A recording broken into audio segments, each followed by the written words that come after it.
Ladies and gentlemen, welcome to Snyder's Inc. Hope you're all having a good week. Hope you had a Merry Christmas. Hope you're preparing for a good New Year. And, today, we're going to do, again, the continue of a series. But it will not be the disturbing things going on the internet. Everybody knows what day that is. That is Wednesday. Don't have many left at this moment, so guess it's good we're starting something new. And the series we're we're continuing, is 5 Mysterious Unsolved Cases. We're part 2 right now. I did one already earlier, that will be in the link below. And yeah, we're going to be having a little bit of fun today. So, I think we need to get into this. Are you guys ready? I'm ready.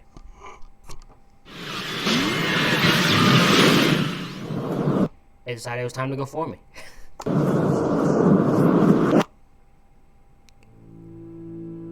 Five Mysterious Unsolved Cases, Part 2.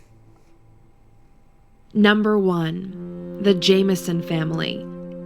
The first case on our list is extremely strange and still remains unexplained over 6 years later. The Jameson family, which consisted of Bobby, his wife Sherilyn, and their 6-year-old daughter Madison, went missing on October 8, 2009. The Jamesons had decided that they wanted to move out of their lakefront property to make a fresh start in a new area. On the morning of October 8th, the family traveled 30 miles from their home near Eufaula to a rural area in Oklahoma in hopes of buying a 40-acre plot of land. They drove their white pickup truck to the isolated Sans Bois Mountains, but never returned. On October 16th, the family's abandoned vehicle was found on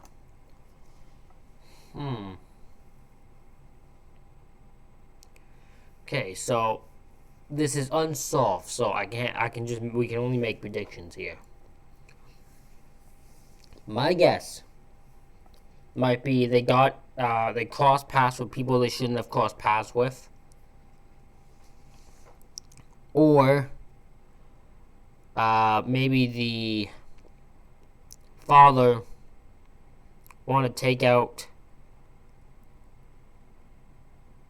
the mother and daughter, and then either run away or take out himself also. Now, again, this is speculation, right? We have nothing to back this part up. So, it comes down to what do we believe. So, who knows? I could be wrong. There could be another part of this I don't know about, which would probably be the case since it's still unsolved. On the side of the road by a Latimer County sheriff. Inside the locked truck were the Jamesons' wallets, IDs, cell phones, a GPS system, around $32,000 in cash, and even the daughter's beloved dog, who was on the edge of starvation. Okay, so it's not robbery, so we can get rid of that. Any theory of that is gone.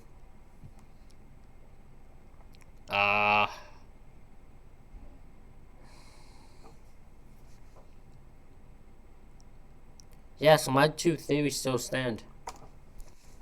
Police quickly launched a huge search operation but found nothing. It wasn't until over 4 years later when they discovered the family's skeletal remains around 3 miles from where their truck was abandoned.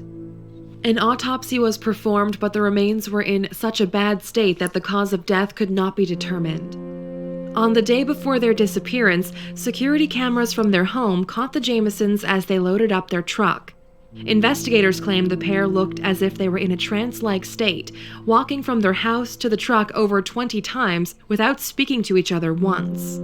The Jamesons were also... Well, I mean, hold on. Does the recording pick up audio?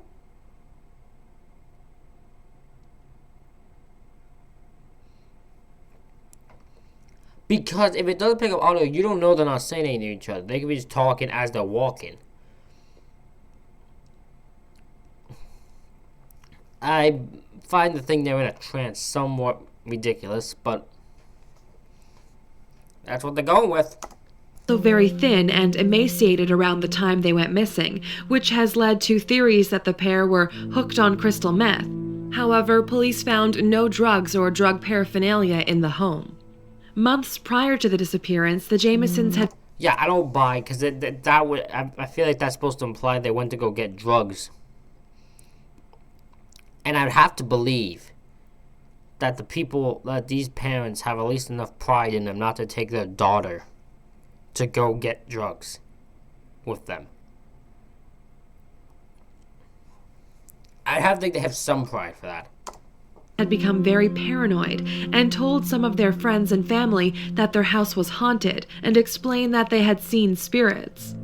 Bobby even informed a pastor of the spirits and had asked whether he could obtain special bullets to shoot them. The Jamisons had both suffered with depression throughout their lives, and Sherry Lynn had also suffered from bipolar disorder. This photo of 6-year-old Madison was taken in the mountains and was found on Bobby's cell phone inside the truck, and is believed to be the last ever picture taken of her. The family have said that they don't believe Bobby or Sherilyn took the photo, as Madison isn't looking towards the camera, and because she appears to look terrified. I was gonna say, I'm like, something about this picture just gives me this awkward vibe to it. This does not look like a little girl happy to be in the mountains. This looks like someone who's like pretending to be. Like, I bet she's there and she can either see what's happening currently to her parents, or she's made to look at her parents. And right at this moment, and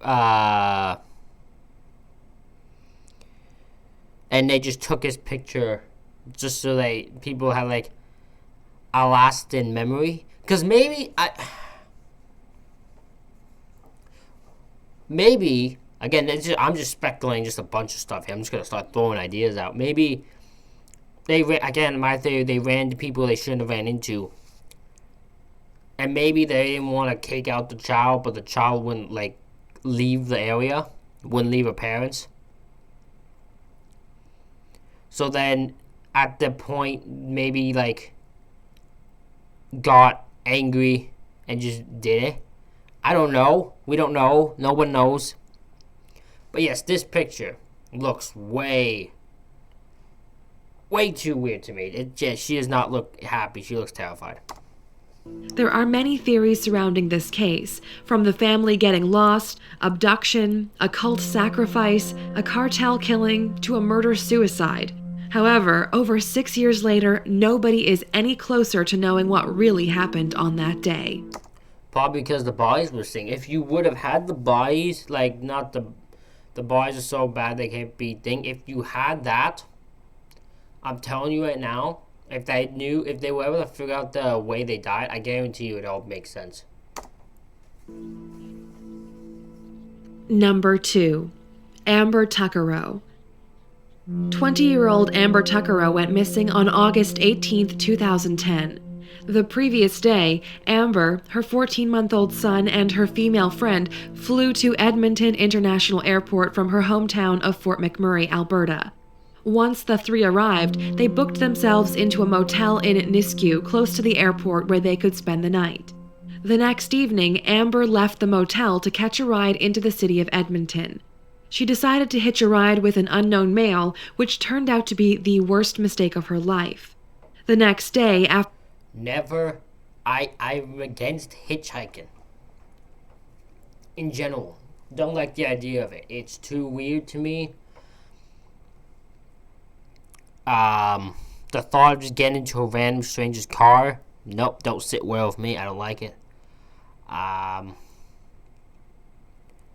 would never do that unless I had a weapon on me. That way, if anything goes wrong, I'm going to defend myself. But yeah, no, you ain't gonna. No, we're never getting someone's vehicle. I'm against anyone doing it. I find it a terrible idea. It's gonna end. That'll just only end badly, in my opinion.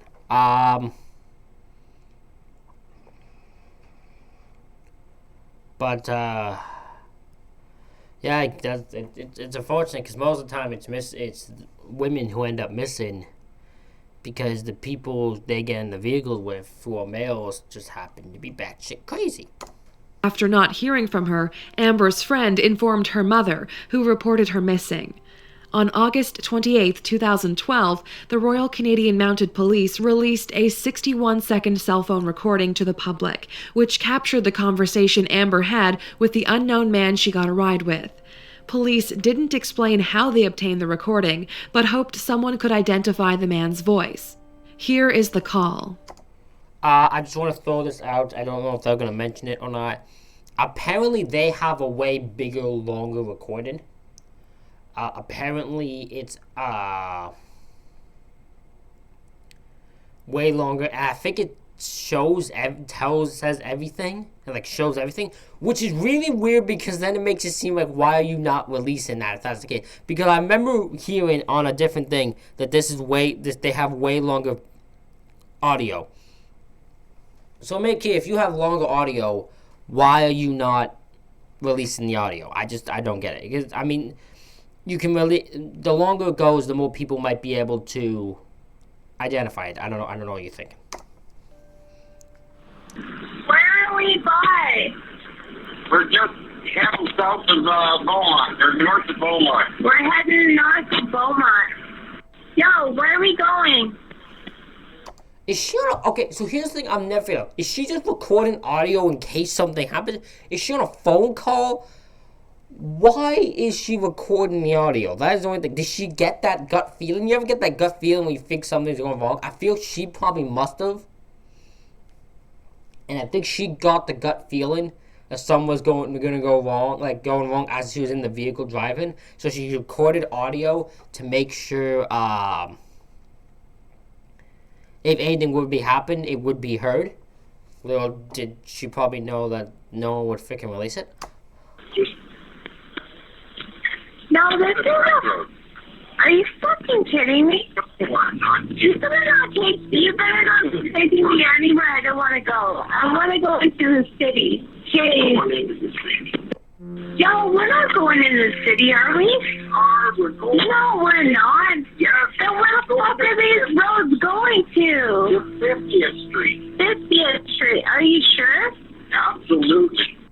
Yo. Oh, I don't like this guy. Oh, no, I don't like this guy at all. This guy's vibe. Oh, no, I don't even know this guy. I barely can hear this guy. Get already, I'm getting this gut instant from this guy. Oh, no, I'm doing this. Immediately, I'd be walking over to his window. I'd hear this man's voice. I'm like, yep. Nope. I'm good. Don't trust that. Never get into a stranger's car. Just said, never get into a stranger's car. Not my thing. Yep. Nope.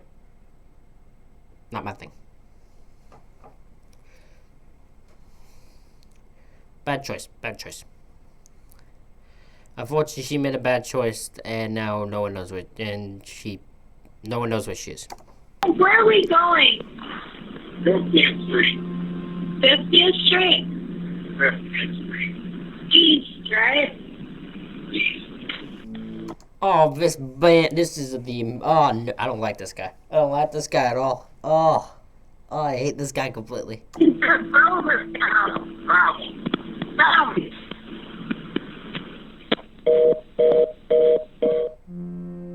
Just 4 days after the recording was released to the public, Amber's remains were found by horseback riders on a rural property near Leduc County.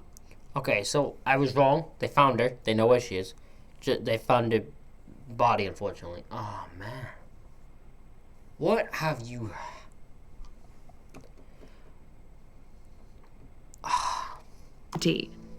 In the recording, the unknown driver claimed he was driving north.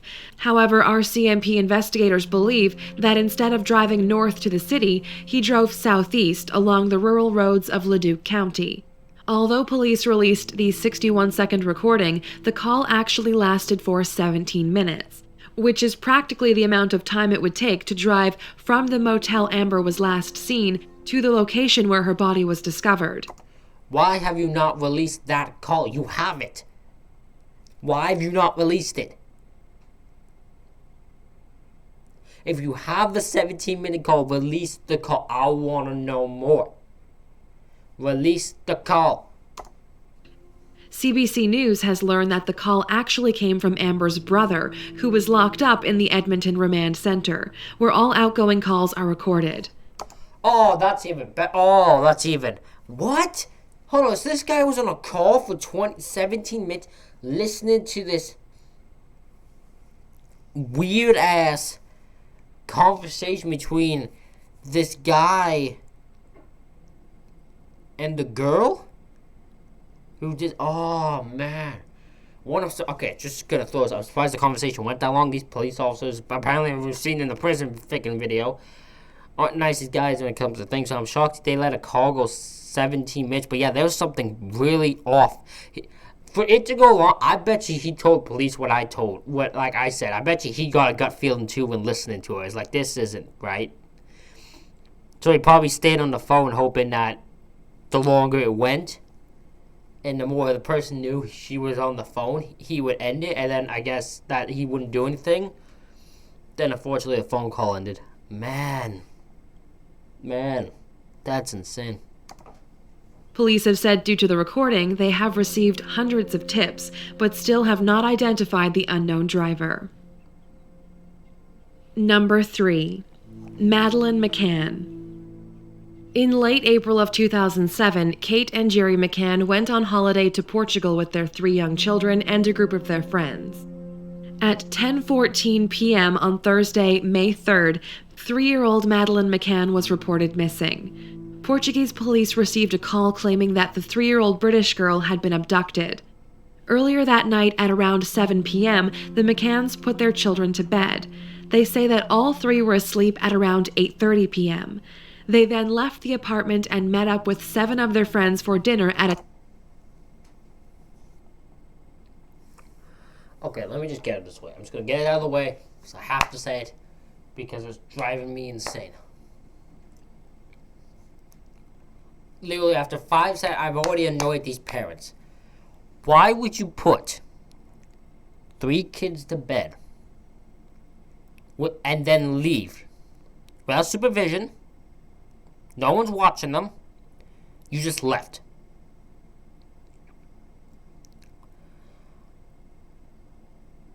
It's not the parents' fault, per se. But that is a real rookie move there. I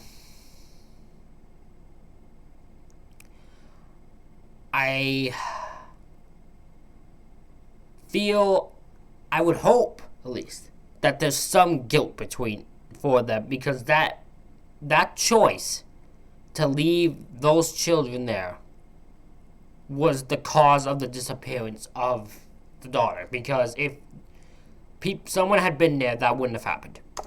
A tapas bar, 50 yards across the pool from their apartment. Yeah, see, look at the distance. See, that's the bar, and that's the apartment area. So yeah, look at all the distance someone has to go grab a person, and yeah, that was a terrible choice. The McCanns say that checks were made on the kids every half an hour to make sure they were safe. At around 9:05 p.m., Jerry McCann made his way to the ground floor apartment in Praia da Luz. He says all of the children were still asleep and Madeleine was in her bed. At 9:30 p.m., one of the McCanns' friends, Dr. Matthew Oldfield, checked on the children. He claims that the McCanns' bedroom door was wide open, but as he heard no noise, he left without looking far enough into the room to see whether Madeleine was in bed.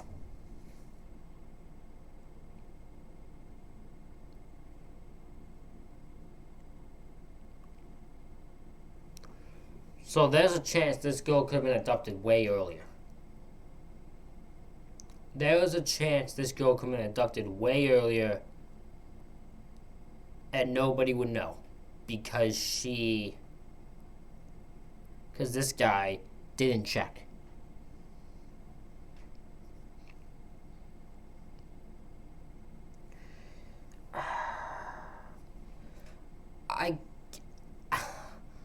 I want to say I'm not mad because the fact I get it. Like, I can get why he wouldn't just jump to, I should check, see she's not abducted. But check to make sure they're all there. Just check. It's not hard. Oh, there's no noise, so I shouldn't do anything. No, that's not how it works, you dumbass. Everyone here is disappointing me here. Because I'm annoyed person who abducted the girl. I'm also annoyed everyone pretty much around in this girl because they've just so much recklessness going into this. At 10 p.m., Kate McCann checked the apartment. She says that she noticed the children's door was open wider than she remembered it being. When she entered the room, she claims that the window shutter and curtains were wide open and that Madeline was no longer in her bed. Kate quickly returned to the tapas bar where she began screaming that someone had taken her daughter. At 10:30 p.m., the resort activated its missing child search protocol, where 60 staff and guests, and later police, searched the resort through the night. In the first 24 hours of the investigation, many mistakes were made by police. One being the crime scene that was not fully secured, meaning around 20 people entered the apartment.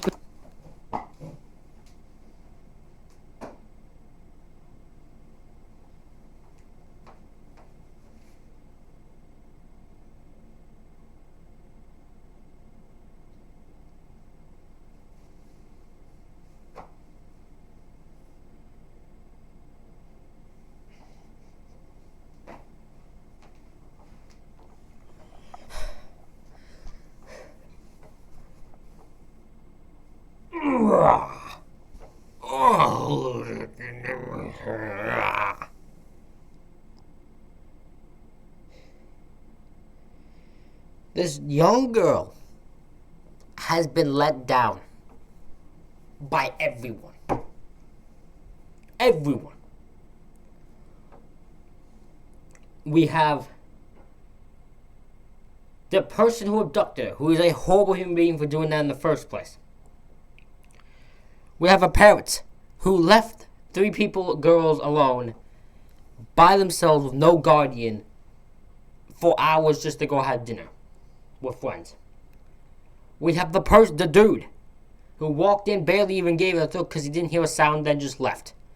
And then we got these fucking police officers who just allowed 20 people, give or take, to walk up in this crime scene through a good amount of time, which ruins any chance of finding DNA and everything, because everything's content.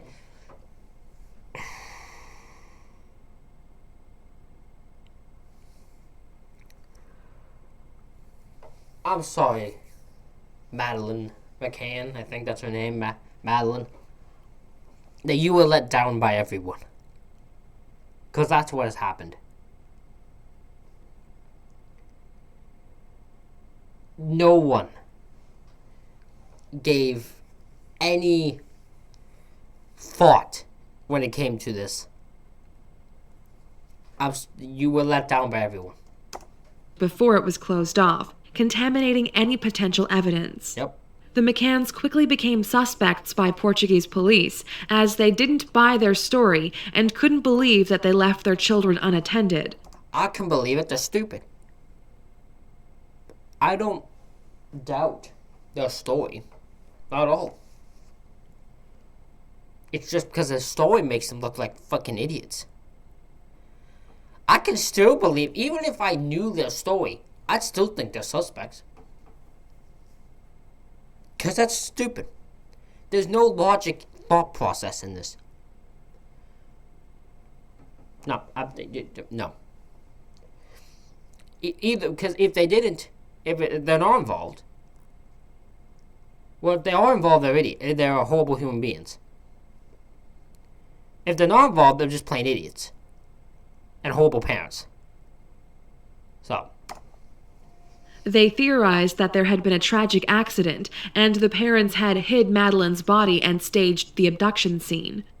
Although they were suspects, Kate and Jerry were allowed to leave Portugal and return to the UK in September of 2007. After a year-long investigation, in July 2008, Portugal's Attorney General closed the case and the McCanns were no longer being treated as suspects. In 2013, a BBC show called Crime Watch showed a full reconstruction of the night in question and released e-fit pictures of a man that was spotted by Mary and Martin Smith from Ireland after they told police they saw the mysterious male carrying a child matching Madeleine's description at around 10 p.m., 500 yards from the McCann's apartment. They said that he was walking towards the beach, did not look like a tourist, and did not seem comfortable carrying the child. The show also released e-fits of a group of people that were spotted near the McCann's apartment on and around the day of the disappearance. Scotland Yard have theorized that Madeleine may have disturbed a burglary. Unfortunately, there haven't been many. I didn't think of that. Ooh, I didn't think. That's a...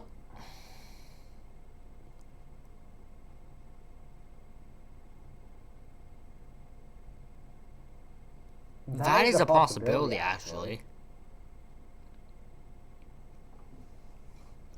It is possible that people broke in, even though they broke in through the window of the little... See, that's the thing that makes it weird to me, is because nothing's taken. Everything that's taken is a go. I don't think you rob a place for a person, per se. Unless the person is your target. So... I feel that's not the case. It's possible, but I doubt it.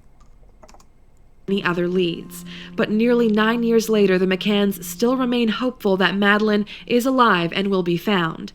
The case still remains open.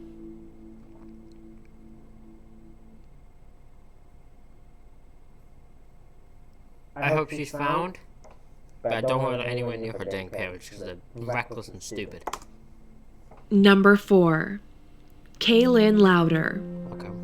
30-year-old Kaylin Lauder went missing at around 7 p.m. on September 27, 2014. The circumstances in which she disappeared are very bizarre. In the morning, Lauder had called 911 claiming that someone had broken into her condo in Murray, Utah, and believed the intruder was still in the house. She went on to say that she didn't see anyone, but she heard them talking. During the call, Lauder yelled several times for the intruder to leave. Police investigated the report but found no evidence to suggest a break-in had occurred. Is this the one where the roommate also, I think, yelled at her about it? I'm pretty sure the roommate yells at her in the phone call telling her no one's in the house. Later that same day, Lauder was caught on surveillance camera walking barefoot in the rain. I'm only gonna play this. She had to have had some sort of either mental illness or something, or been on something, because you don't just think this. You don't just randomly start having this. You either and not have something wrong. You would have a mental illness, which is, I mean, it's not saying that a mental illness is a bad thing. It's not. It happens to it. It could happen to anyone. In this case, it's just, she has to, I just feel that's the only solution that's possible for this. So. Outside her condo with her dog. Police believe she appears to be having an animated conversation.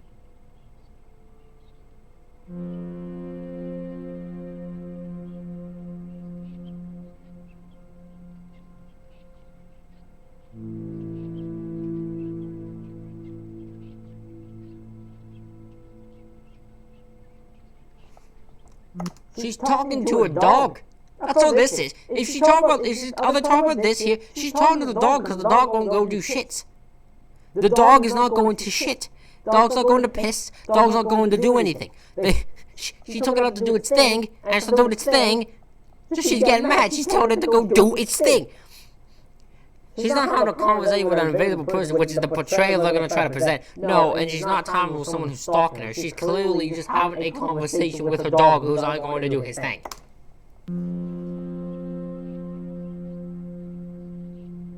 At 7 p.m., for an unknown reason, Lauder began to run. She left her dog, phone, money, keys, and car behind. This is the last time she was seen alive. I have no explanation of what happened with that. Lauder's mother had said in a statement that she spoke to her daughter that day and she seemed fine. Her cousin claims that she was cleaning her condo that day and was working on her resume, as she had just been let go from her job as a social worker. Her family hired a private investigator to help the search for her. 2 months after her disappearance, on November 30th, Louder's body was discovered in the Jordan River in Utah, 5 miles from her home. An autopsy was performed but could not determine how she died.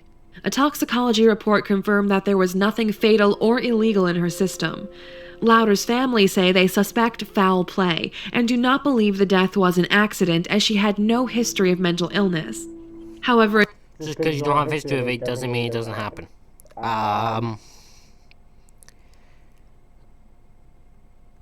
Because clearly there's something wrong there. So investigators disagree because the 911 call she made on September 27th was not the first time she had made a false claim. The previous day, she had reported a fight at a wedding that didn't happen, which has led them to believe she was showing delusional behavior. yeah. No one truly knows what happened to Kaylin Louder after she left the condo that day. Her family are still searching for answers. I will guess accident. I'll guess she got a delusion, because she's had delusional behavior. Maybe saw someone, quotations, on the way back, ran from it, ran by the thing and fell into the water. That's just my guess, though. I could be wrong. Number 5. The disappearance of Timothy J. Pitson. Okay. On the morning of May 11, 2011, Amy Joan Marie Fry Pitson traveled to the Greenman Elementary School and removed her only child from class and checked him out of the school. From there, Amy... Oh, no, it's the child. Oh, man. What did you do with this child?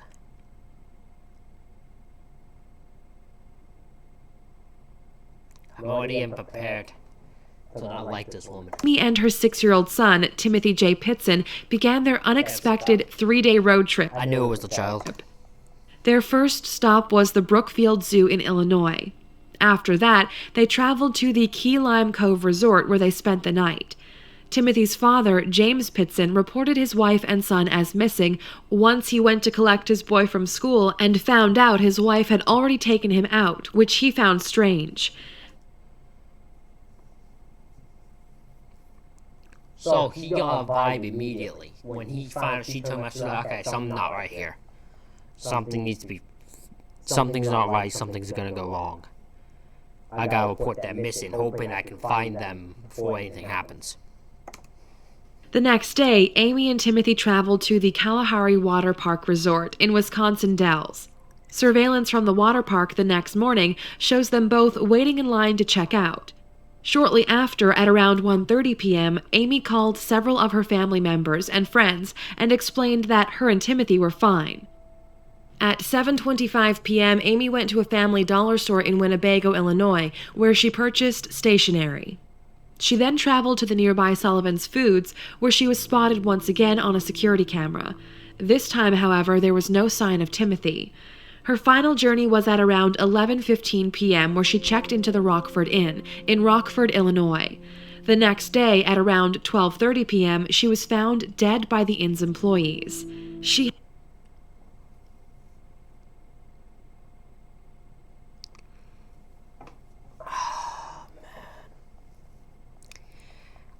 My God, I feel I already... I can't say exactly how, but I feel I know what happened. I feel this girl...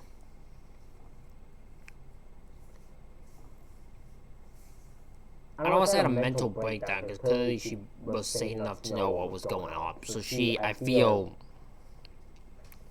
was just done with life. Maybe had issues with the husband. Maybe. And decided to take her and her son out. That her and the son are going to leave this earth together. So what she did was she took her son out of school, gave him had a really fun weekend with him before doing what she did. He did doing something to him to end his life, and then ended hers.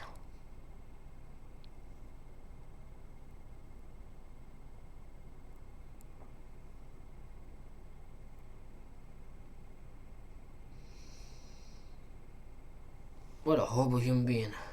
She had taken her own life by ingesting an overdose of antihistamines and had slit her wrists. Amy left a suicide note and had sent 2 letters to her loved ones in the mail, which claimed that Timothy was safe and was taken somewhere where he will be well cared for. I don't believe her. She also wrote that no one will ever find him, and that she can't take the risk of Jim hurting Tim because of her choices. Timothy's Spider-Man backpack, toys, and clothing were missing, as well as the clothes Amy was wearing when she checked out of the Kalahari resort. Amy's mother has said that she did suffer with depression, but she was not a crazy person and never acted bizarrely. Clearly that's not true, considering like what we found out here. Timothy still remains missing as of February 2016. Thanks for watching. Subscribe to see more. Alrighty. Well, that's it for that reaction. Hope